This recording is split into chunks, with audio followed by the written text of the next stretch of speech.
pasok. Yari kay Bata. It'll be a bonus free throw now. Saddam on the video with 8 points already in this first quarter. Saddam 3-on-1 break. Montevilla with the finger roll. Foul call in favor A. It's first personal foul. Sa dama tayo na Here's Montevilla. Oh, look at that pass. Saddam attacks, runs, and 3 more quarters to go. The winning team again will face on Montevilla. 16-foot J, short. Jack with a tap. Kian on the front court. And Baclan goes all the way with the easy deuce. Here's Saddam Montevilla. Babas na lang sa isang kalamangan. Inside. What a play. To Saddam. 3-on-3 situation. Oh, look at Bian. Back pass. Basket. Here's Kian on the right side. Trying to make his way in.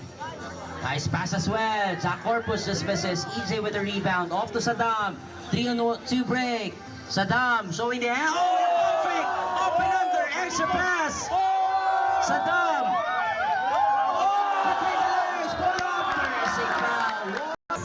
Here's Kian. Trying to make a cross. Bumping up with 2 defenders. Forcing that shot. Still missed, but there is a foul. The double cross. The fake. Blocked there by Jack. Good defense. Here's Kian. 2-on-1. Extra pass. Tadio. Too strong.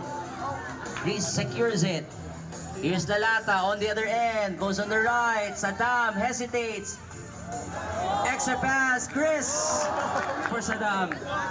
Lot of file has been shown here by Mark Montevilla.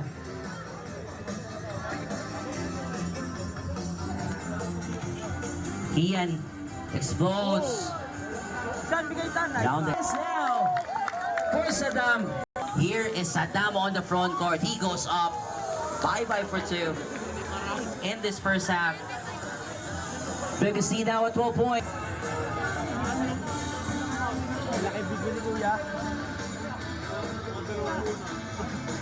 EJ left all alone. Nothing to go. 34-25. Here's Saddam. Montevilla goes for the double cross.